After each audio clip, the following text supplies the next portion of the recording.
dia, igreja. Bom dia, igreja. E bonito. Pode se assentar, fique à vontade.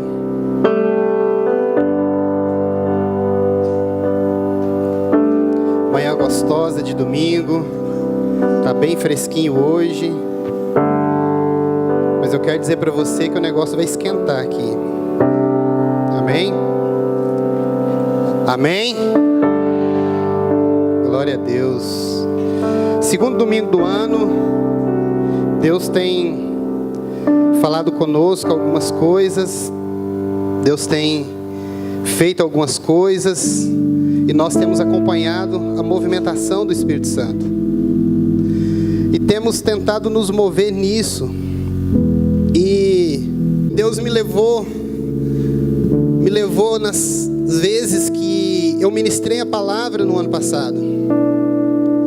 E quanta coisa Deus falou conosco, quanta coisa Ele se posicionou.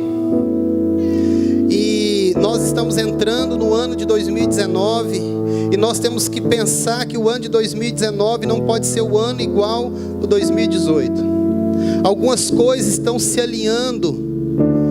Algumas coisas estão entrando nos eixos, estão se movendo para que o reino seja estabelecido.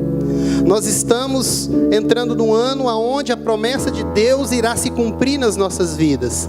Nós estamos entrando no ano onde todas as coisas estão apontando para um ano extraordinário. Mas para que esse ano seja extraordinário na minha vida e na sua vida, nós temos que ter expectativas nisso. Nós temos que olhar para este ano com expectativas, boas expectativas. E é isso que nós queremos falar com você nesta manhã. Nós, como eu disse, estamos nos reposicionando este ano. Este ano, Deus vai mudar algumas coisas em nós. Deus vai tirar para acrescentar outras coisas. Deus vai tirar algumas coisas para acrescentar outras. Deus vai trabalhar dentro de nós de maneira que nós não vamos entender. Mas para isso acontecer, nós precisamos estar acessíveis ao Espírito Santo. E também precisamos estar disponíveis para que Ele trabalhe em nós. Nós precisamos entender que o Espírito Santo trabalha através de permissão. E se nós não dermos permissão para que Ele trabalhe em nós, Ele não vai trabalhar. E nós temos visto algumas movimentações no reino de Deus. Algumas coisas têm mudado. Algumas situações têm se transformado. Coisas que eram impossíveis acontecer têm se tornado realidade nas nossas vidas, têm se tornado realidade na nossa história. Coisas que antes nós nem poderíamos imaginar, hoje nós estamos vivenciando isso. Eu quero dizer para você ter expectativa no ano de 2019.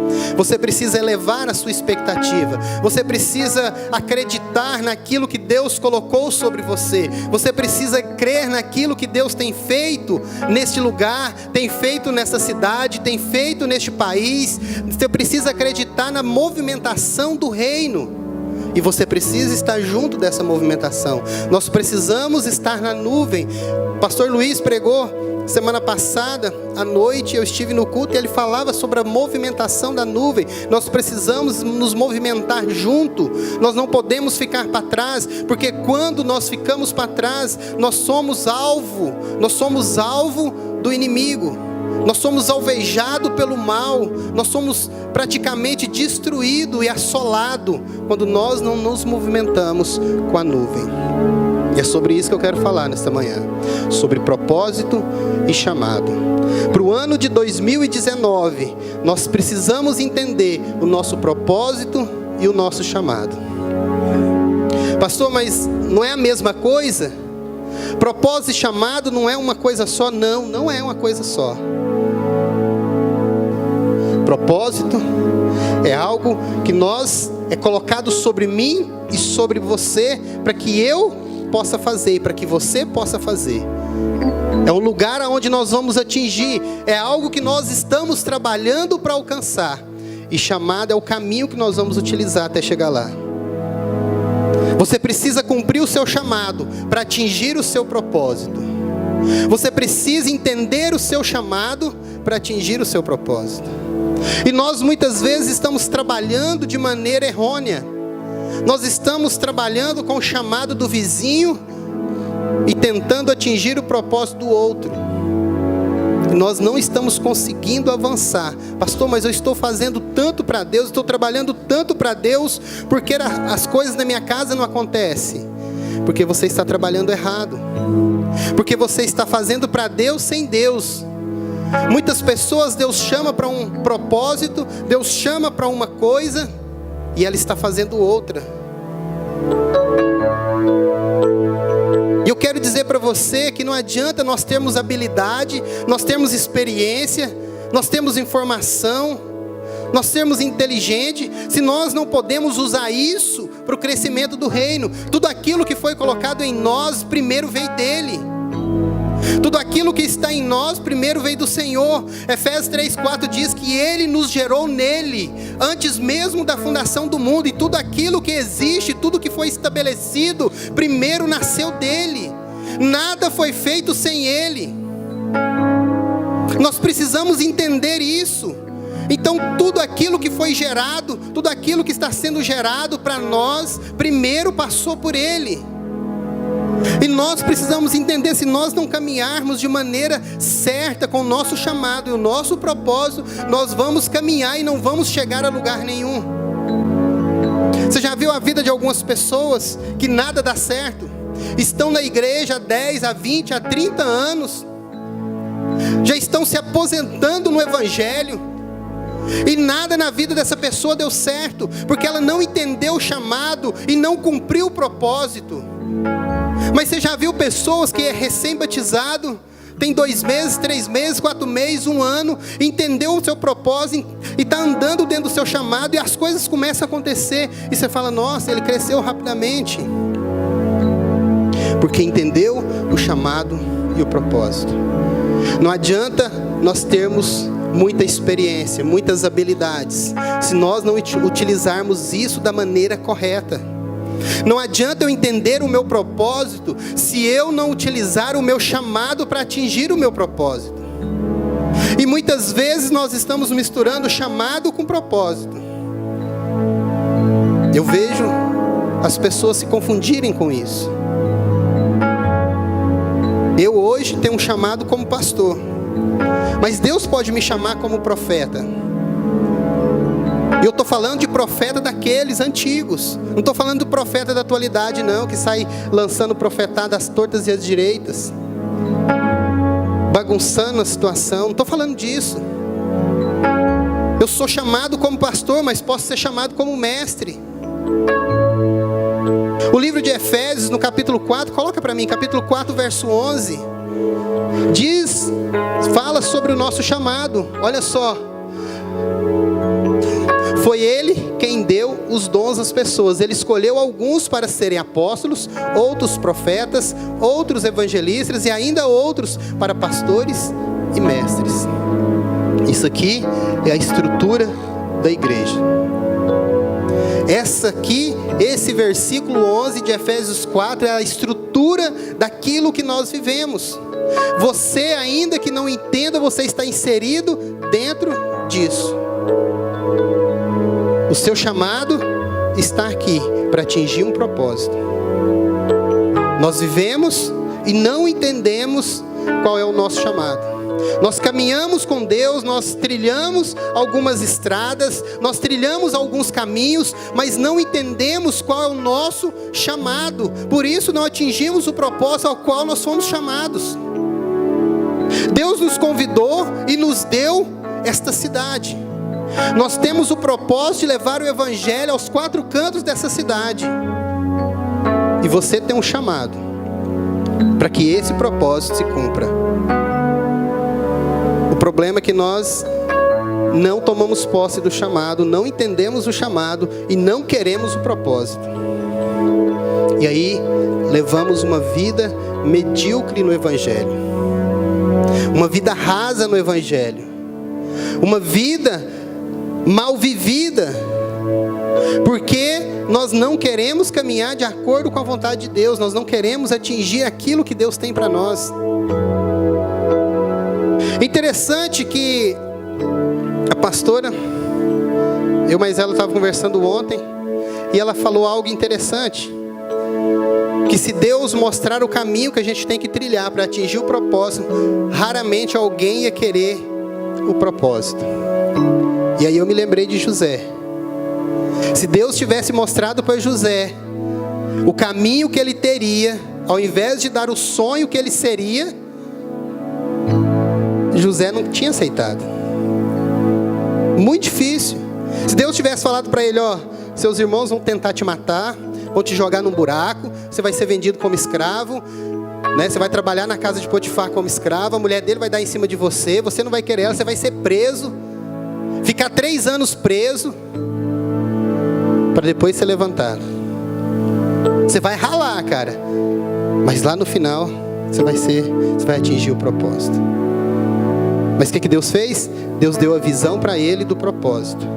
O caminho, o chamado dele, ele teve que tomar posse. E trabalhando dia após dia. 17 anos depois do sonho, José chega no propósito. E qual era o propósito de José?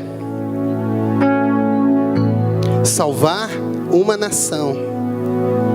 E principalmente Israel. Você lembra que Jacó foi morar lá no Egito com ele? Ele chamou Jacó para lá e Jacó ficou ali, o pai dele ficou ali com ele. E nós precisamos entender, por isso que muitas pessoas estão morrendo, fragmentando as famílias estão sendo destruídas porque não estão entendendo a movimentação dos céus, não estão entendendo o chamado, o propósito que tem nas suas vidas. Quando eu olho para minha família, aqui está meu genro, a minha filha está ali, minha esposa, e quando eu olho para minha família, eu olho para minha família e vejo que o propósito meu, primeiro, é a minha família, é manter a minha família unida, é pregar o evangelho para a minha família, é fazer com que eles entendam a vontade de Deus na vida deles, que eles estejam na casa do Senhor, é dar um bom testemunho. Este é o meu propósito principal na minha casa. Aí vem o propósito coletivo. Qual que é o propósito coletivo da nossa igreja? Ganhar essa cidade para Jesus. Então nós precisamos nos mover nisso. E muitos de nós, evangélicos, estão se movendo de maneira errada, estão dando mau testemunho, estão colocando o reino de Deus no lixo, na lama, porque nós não estamos entendendo o nosso chamado, não estamos entendendo o nosso propósito.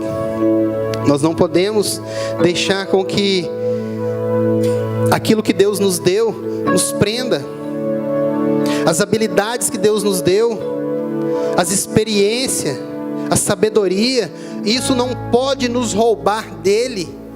E o que está acontecendo é que aquilo que Deus está dando para nós está nos roubando dele, está nos tirando dele.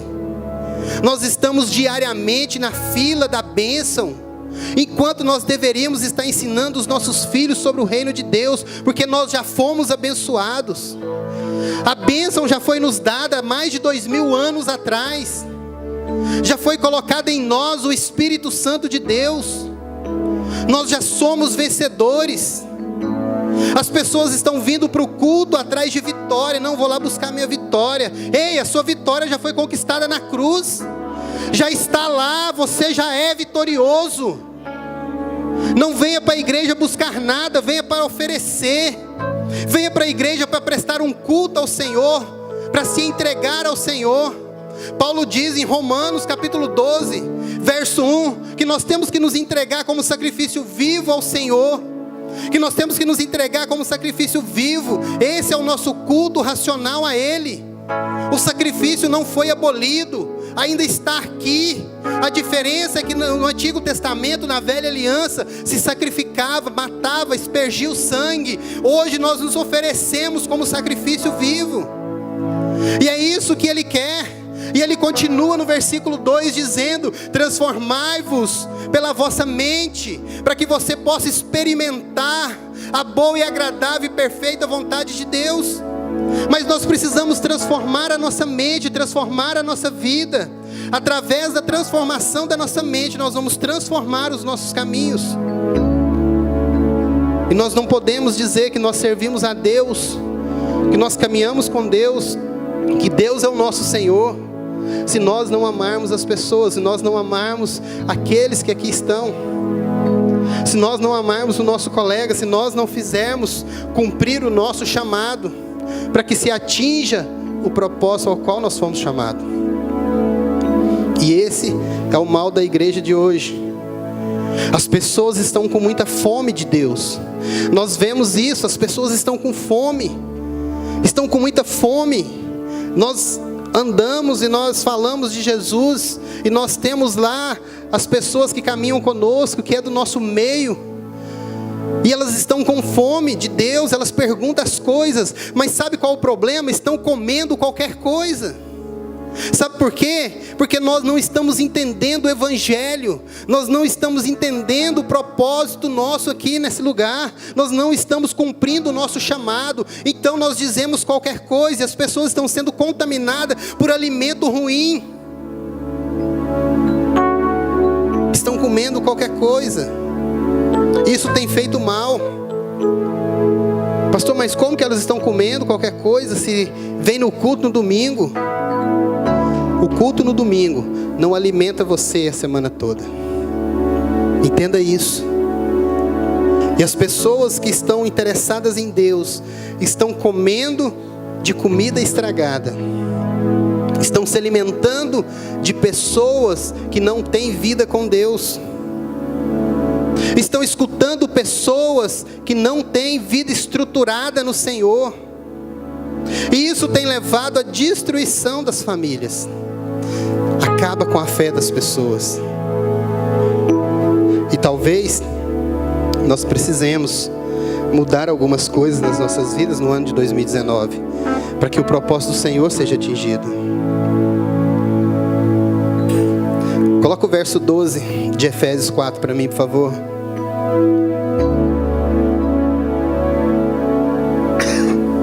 Olha o que está escrito aqui no verso 12. Ele fez isso para preparar o povo de Deus para o serviço cristão. Olha aqui para mim. Será que nós estamos entendendo qual que é o serviço cristão? Será que nós estamos entendendo? Olha o que ele diz, ele fez isso, está falando do versículo 11, aonde foi chamado os 5 ministérios. E aí ele diz, ele fez isso para preparar o povo de Deus para o serviço cristão, a fim de construir o corpo de Cristo. E nós estamos nos movendo não pelo serviço, não pelo chamado. Estamos nos movendo pela nossa vontade. Estamos militando em causa própria. Estamos trabalhando não para que o serviço cristão seja estabelecido, não para construir o corpo de Cristo. Estamos trabalhando para edificar as nossas vidas e a nossa casa. E o corpo de Cristo? Não, o corpo de Cristo nós estamos em disputa. Nós queremos ser o maior, nós queremos, ser lá um grupo, nós queremos ter o grupo maior, nós queremos ser o maior ministério, nós queremos ser o maior nisso, o maior naquilo. Ei, olha aqui para mim. Você já viu uma pessoa que está andando, que tem uma orelha gigante maior do que a cabeça? Uma mão maior do que o tronco? Não é meio estranho? Coloca o verso 13. Desse modo, todos nós chegaremos a ser um na nossa fé e no nosso conhecimento do Filho de Deus. E assim seremos pessoas maduras e alcançaremos a altura espiritual de Cristo. Mas para isso nós precisamos entender o nosso lugar, nós precisamos entender o nosso chamado, nós precisamos caminhar dentro do nosso propósito. Nós não podemos entrar em competição, Porque quem entra em competição é criança. Quem entra em competição é criança. E nós não estamos formando uma creche, nós estamos formando um exército. É o exército de Cristo, não é uma creche de Cristo. Nós precisamos entender isso. O verso 14 diz assim, coloca o verso 14. Então, não seremos mais como crianças. Nós não estamos montando uma creche, nós estamos montando um exército para guerrear. Nós estamos montando um exército para saquear o inferno, para povoar o céu. Nós estamos montando um exército para ganhar esta cidade para Jesus. E nós precisamos entender isso. Aí ele diz, então não seremos mais como criança, arrastados pelas ondas e empurrados por qualquer vento de ensinamento de pessoas falsas. Pessoas falsas. Essas pessoas inventam mentiras e por meio delas levam outros para o caminho errado. Não podemos nos alimentar de qualquer coisa. Tudo aquilo que não está na palavra de Deus, nós temos que excluir das nossas vidas. Isso é a Bíblia que está dizendo. Se eu convivo demais com pessoas que falam coisas erradas, aquilo vai entrando dentro de mim, ainda que eu seja um bom cristão. Vai chegar um momento que eu não serei nem cristão. Mas nós estamos agarrados em sermos evangélicos. O problema é que os evangélicos estão na fila da bênção. E nós precisamos entender que a terra foi dada aos filhos, não foi aos evangélicos. A Bíblia diz que a terra espera pelos filhos que vão clamar por ela. Não é pelos evangélicos. Esquece esse negócio de evangélico. Tente se tornar filho, busque ser filho de Deus. A terra não anseia pelos evangélicos, a terra anseia pelos filhos de Deus. E nós precisamos nos posicionar como filhos, deixarmos de sermos crianças, crianças que são arrastadas por qualquer vento de mentira. Essa semana passei a semana toda lá no SEI, trabalhando na escola, colocando algumas coisas em ordens para volta às aulas. E eu passei lá e aí foi um pessoal lá montar uns móveis. E aí a pessoa falou mal de uma pessoa aqui da cidade, porque estava na rede social. Mas você não viu que estava na rede social? Como se a rede social fosse a verdade cabal. Aí eu escutei, como eu sei a história. Aí depois que a pessoa acabou de falar, aí eu falei para ele assim, sabe o que me deixa triste? É que as pessoas se dizem inteligentes, mas qualquer mentirinha que coloca na rede social, elas acreditam. Isso para mim não é inteligência. Isso é o cúmulo da burrice. Aí ele gaguejou e tentou consertar. Não, mas é que as pessoas estão dizendo, é que está na rede social. Eu falei assim, se você acredita em qualquer coisa que coloca na rede social, sua vida deve ser uma bosta. Desculpe a palavra. Nós temos que acreditar na palavra de Deus. Nós temos que acreditar no que está aqui. Entender o que Deus tem dito para nós. Entender o que Deus tem colocado em nossas vidas. Abraão, lá em Gênesis 12, Deus fala para ele assim, ó, sai da sua terra, do meio da sua parentela, e vai para uma terra que eu te mostrarei. Uma terra que mana leite e mel. E o que ele fez? Ele saiu de Ur dos Caldeus e caminhou até Canaã. Chegou até lá. O primeiro erro dele foi trazer Ló, né? Que deu problema para ele até lá na frente. Esse foi o primeiro problema dele. Mas quando ele chegou na terra de Canaã, Deus falou para ele, vai para uma terra que mana leite e mel. E ele chegou na terra de Canaã, o que tinha lá? Quem lembra o que tinha na terra de Canaã? Tinha fome. A Bíblia diz que tinha fome. Tinha fome na terra de Canaã. E Abraão chega lá e fala, onde está o leite e mel? Deus falou que aqui tinha leite e mel. Mas aqui tem fome. Mas aonde está o leite e mel? Mas quando Deus fala com ele, Deus fala, vai, e ser tu uma bênção. Sabe o que isso fala para nós? Que muitas vezes nós estamos acreditando naquilo que nós estamos vendo e não naquilo que Deus está falando. Muitas vezes Deus fala assim, ó, vou restaurar o seu casamento. Nossa, mas meu casamento está destruído. Eu prefiro acreditar num casamento destruído do que na palavra de Deus. Não, eu vou trazer de volta o seu filho para sua casa. Não, mas meu filho, olha lá, tantas coisas erradas que ele já fez. Mas eu acredito no que ele está fazendo do que na palavra de Deus. Não, eu vou curar. Não, mas isso é um câncer. Como pode curar um câncer? Mas eu acredito na doença e não acredito na palavra de Deus, naquilo que Deus tem falado. E Abraão olhou e falou assim: aqui tem fome, como? Cadê o leite e mel? Mas a palavra de Deus foi: se tu uma bênção. Ei, olha aqui para mim. É você que é bênção onde você está. É você que declara com a sua boca a cura, a restauração, a transformação, o filho em casa. É você quem determina isso. Se tu uma bênção. Se tu uma bênção. Pastor, mas eu sou tão errado. Declara. Seja intrépido na palavra. Declara na sua casa, no seu trabalho. Ao invés de amaldiçoar aonde você está, declara que lá é uma bênção. Que você será bem sucedido, que a sua família é bem sucedida, que a sua casa serve a Deus. Josué capítulo 15, verso 24, ele diz assim. Ele começa a dar algumas instruções e vai falando, e vai falando, e vai falando. Aí chega um ponto, ele chama o povo e fala assim, ó: vocês vão servir os deuses de seus pais. Vocês vão servir os deuses dessa terra. Porém, eu e a minha casa serviremos ao Senhor. Ele não perguntou para a casa dele se a casa dele queria servir ao Senhor. Ele falou: eu e minha casa. Ele determinou: eu e minha casa serviremos ao Senhor. Escolham hoje a quem vocês vão servir. O problema é que nós estamos servindo muitas vezes as redes sociais. Nós estamos servindo muitas vezes ao inimigo, ao invés de servir a Deus. Isso com as nossas palavras. Ainda que as coisas não estejam bem na sua casa, você ainda tem um Deus que transforma situações.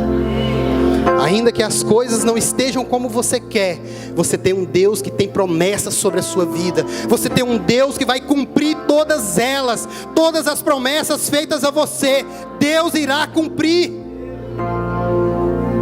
Todas elas. Porque Ele não é Deus para que minta. Ele não é homem para que venha mentir. Ele é um Deus que cumpre tudo. Outro dia desse eu escutei uma pessoa, ela deve ter uns 15 anos de crente, de evangélico, né? Evangélico. Aí falou para mim assim: é difícil demais servir a Deus direitinho. Eu falei: por quê? Não, porque a palavra de Deus se contradiz. Eu falei: opa, a palavra de Deus se contradiz? Nunca Deus vai entrar em contradição com a sua própria palavra. Porque Deus não é Deus para que entre em contradição com aquilo mesmo que Ele está dizendo. Ah, mas lá no monte Ele falou que ia matar o povo. Depois falou que não ia matar. Mas você entendeu o que aconteceu ali? Você entendeu a intercessão de um homem intrépido, entregue ao Senhor? Nós precisamos entender as Escrituras. Nós precisamos caminhar de acordo com o que está escrito nas Escrituras. Nós precisamos entender aonde Deus está nos levando, aonde Ele quer nos levar. O problema é que nós estamos voltados a doutrinas, a coisas, as histórias, a não sei o quê. Seja firme, intrépido.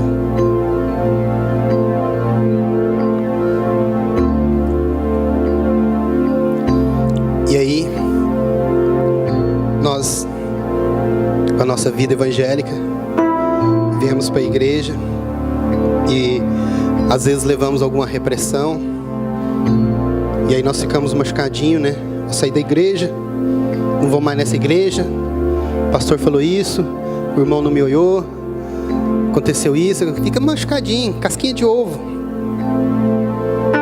Mas a gente pede para que Deus venha nos usar, e Deus não vai te usar enquanto você estiver machucado. Deus vai usar quando você estiver morto. Deus só pode usar aquele que morre. Aquele que morre para suas vontades, aquele que morre para o mundo, aquele que morre para os seus desejos. Sabe o que Paulo diz? Paulo escreve a segunda carta lá para os Coríntios. E aí lá no capítulo 4, no verso 12, da segunda carta aos Coríntios, Paulo diz assim, ó: em nós opera morte, para que em vós opere vida. É assim que Deus vai nos usar. Enquanto nós não morrermos para nós mesmos, para fazer a vontade de Deus, nós não vamos ver vida nas outras pessoas. Nós não vamos ver vidas restauradas. Aí Paulo diz assim: olha para mim, siga o meu exemplo, porque eu olho para Cristo. Sabe o que Paulo está dizendo? Paulo não está dizendo que ele é perfeito. Paulo não está dizendo que ele sabe todas as coisas. Paulo está dizendo: se você precisa de uma referência, ainda que eu tenha defeito, ainda que eu não seja a melhor pessoa, o mais certo, mas olhe para mim, porque eu sigo o exemplo de Jesus. Nós precisamos de pessoas intrépidas assim. Deus não busca pessoas ideais. Deus busca as pessoas leais. É diferente. Não tente ser a pessoa ideal para Deus. Seja leal com Ele. Rasgue o seu coração diante dEle e diz: Senhor, eu sou falso sim. Senhor, eu sou mentiroso. Eu sou prostituto. Eu gosto de pornografia, mas tire isso de mim. Deus quer pessoas leais, Ele não quer pessoas perfeitas. Jesus disse que Ele não veio para os sãos, Ele veio para os doentes. E nós estamos tentando ser pessoas perfeitas para Deus. Nós temos que buscar, sim, como diz aqui, a estatura do varão perfeito, que é Cristo. Mas para Deus nós não precisamos nos apresentar religiosamente correto. Deus não quer a sua santidade, Ele quer a sua humanidade. Ele quer que você se jogue ao chão e fale: Senhor, eu não presto, eu sou ruim. Mas muda meu coração, muda meu caminhar, muda minha vida, muda o meu ser. É esse tipo de pessoa que Ele quer.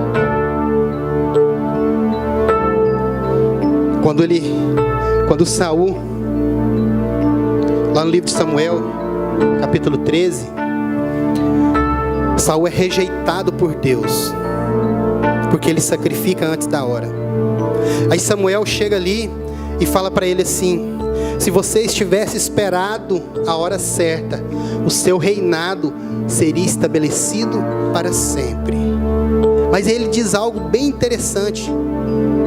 Ele diz assim: o Senhor desde agora já o rejeitou e busca alguém que seja segundo o seu coração, mas já o encontrou. Olha que coisa interessante. Quem era homem segundo o coração de Deus? Davi.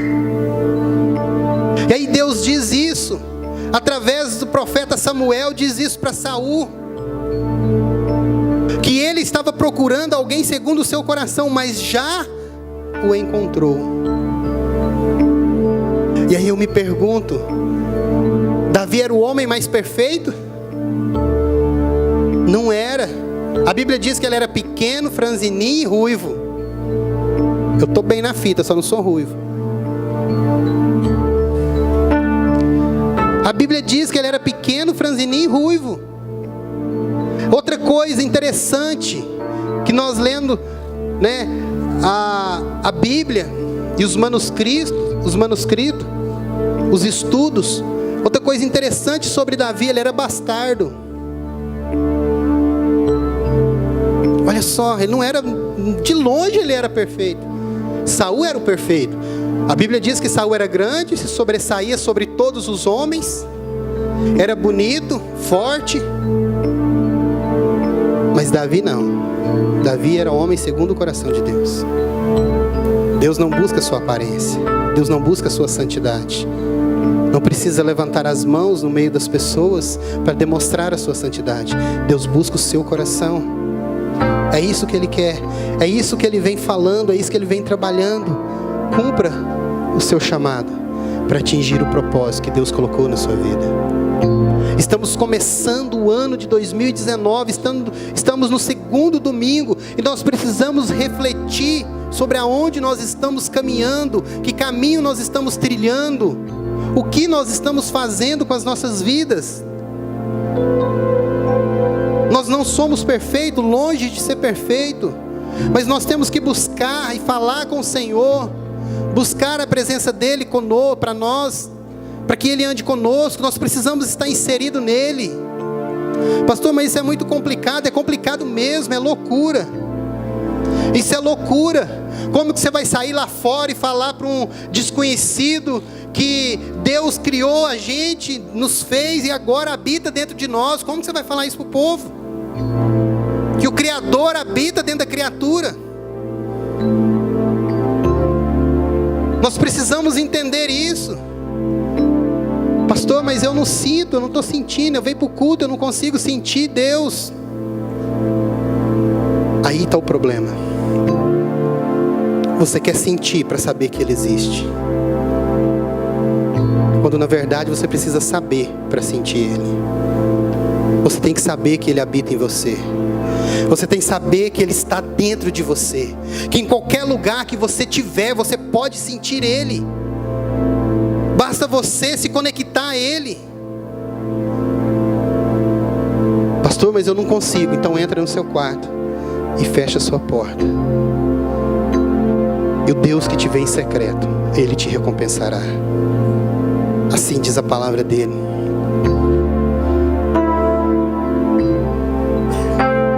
Isaías no capítulo 6, ainda jovem, ele vê a glória de Deus. Interessante que ele conta que depois da morte de Urias, o rei Urias, ele viu a glória de Deus, ele se conectou a Deus, e aí ele diz que ali tinha os serafins. Deus estava sentado no trono e a orla do vestido dele cobria todo o templo, e acima dele havia serafins que voavam. Tinham 6 asas, com 2 cobriam o rosto, 2 cobriam os pés, e com 2 voavam. E aí ele diz assim que ele gritou: eu sou homem de lábios impuros e habito no meio de pessoas de lábios impuros. Então aquele serafim veio, pegou uma brasa lá no trono e tocou os lábios dele. E aí a Bíblia diz que lhe foram perdoados seus pecados. Se nós confessarmos o nosso pecado para Deus e não esconder, Ele perdoa os nossos pecados. Ele nos purifica de todo mal. O problema é que nós estamos guardando isso para nós. Ali começa o chamado de profeta de Isaías. Ali começa o chamado profético na vida de Isaías. Depois de Isaías, Deus fica em silêncio. 400 anos. Deus fica em silêncio. E nós precisamos compreender o nosso chamado para atingir o propósito. Isaías atingiu o propósito dele. Isaías falava sobre Jesus. Isaías falava sobre o nascimento de Jesus, sobre a vinda de Jesus, sobre a morte de Jesus, sobre a ressurreição, sobre a crucificação. 400 anos antes do nascimento de Jesus.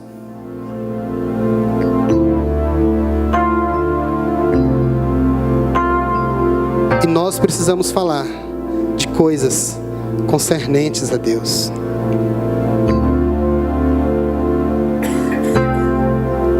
Nós precisamos falar de coisas que vêm do alto. Interessante que lá em Isaías 6, depois de tudo isso, aí Deus, Ele escuta, Ele falando, Isaías narrando, Ele diz assim: aí escutei uma voz do Senhor que dizia: a quem eu enviarei? Isaías disse: envia-me a mim. Quantos de nós podemos dizer isso? Quantos de nós estamos dispostos a dizer isso para Deus: envia-me a mim. Eu quero cumprir o meu chamado para atingir o meu propósito. Eu quero cumprir o chamado que Deus tem na minha vida para atingir o propósito que Deus estabeleceu para mim. Lucas diz, lá no capítulo 11, 12, alguma coisa assim, não me lembro exato, mas lá no livro de Lucas, Jesus diz assim, Lucas escreve, narra ali, Jesus falando que todo aquele que não deixar pai, mãe, tio e tia, não é digno dele. Você já pensou no que Jesus estava dizendo ali? Você já pensou no que Jesus estava falando ali? Jesus estava falando assim: se você não deixar as coisas que estão ao seu redor para cumprir o seu propósito, para viver o seu chamado, você não é digno de mim. Se eu não deixar as coisas da minha casa, da minha vida secular, para fazer aquilo que Deus me chamou para fazer, eu não sou digno de Cristo.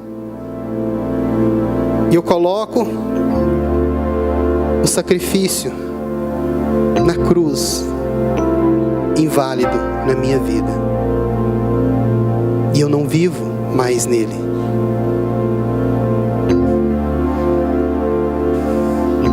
Paulo diz que ele já não vive mais, mas Cristo vive nele. E quando nós olhamos para a história de Paulo, quando nós olhamos tudo aquilo que ele viveu, tudo que ele sofreu, tudo que aconteceu, e ele diz: já não vivo mais eu, mas Cristo vive em mim. Nós vemos que tudo ele largou, ele abandonou tudo para cumprir o chamado, para atingir o propósito. E nós vemos aqui na Bíblia 13 cartas escritas por Paulo. Ainda que ele tenha escrito 120 cartas, na Bíblia tem 13 cartas escritas por ele. Ele cumpriu o chamado dele. Ele foi preso e foi morto, foi decapitado, mas ele cumpriu o chamado. Ele cumpriu o chamado. E nós temos que entender isso. Quando ele estava ali sendo acusado, Agripa estava lá, o rei Agripa estava lá acusando ele para prendê-lo. Ele estava no tribunal e ele estava lá embaixo. Então ele pregava a palavra de Deus. Ele estava no tribunal sendo acusado de pregar a palavra, e ele estava pregando a palavra. Aí o rei Agripa olha para ele e diz assim: por acaso você quer me converter? Aí Paulo olha para ele e diz: não, não somente você, mas todos que escutam esta palavra. Isso é intrepidez, isso é cumprir o chamado, isso é correr atrás de cumprir o propósito que Deus estabeleceu na vida dele. Ainda que o nosso chamado esteja doendo, nós precisamos cumpri-lo. Nós precisamos cumpri-lo. Coloca o versículo 16. E eu quero terminar aqui. Tem muita coisa aqui ainda. Versículo 16 diz assim: é Ele quem faz com que o corpo tudo fique bem ajustado e todas as partes fiquem ligadas entre si por meio de união de todas elas. E assim, cada parte funciona bem e o corpo todo cresce e se desenvolve por meio do amor. É Ele quem? É Ele quem faz. É Cristo quem faz com que todo o corpo fique ajustado. E é por Ele que todo Ele cresce e se desenvolve por meio do amor. Lá no livro de Pedro, na carta de Pedro, primeira carta de Pedro, no capítulo 4,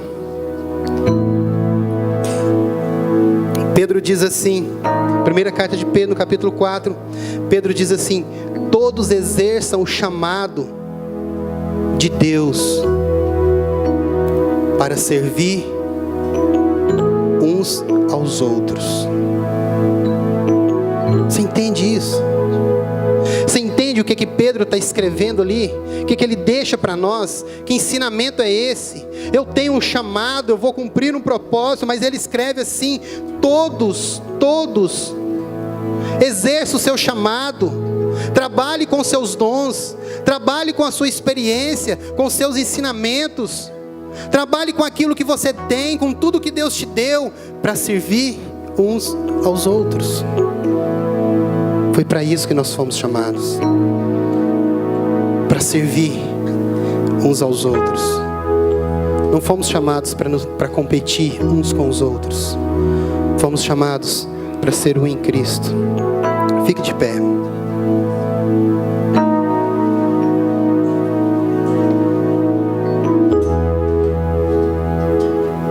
Quando nós entendermos o nosso chamado, nós vamos cumprir o nosso propósito. Nós somos chamados para ser um nele, não para ser um monte de parte esparramada, não para ser um monte de mão, um monte de perna, mas cada um exerce o chamado àquele que foi chamado. Cada um trabalhe com o dom que tem, para que todos nós possamos ser um corpo ajustado pelo Senhor, como diz o verso 16, e possamos crescer em amor.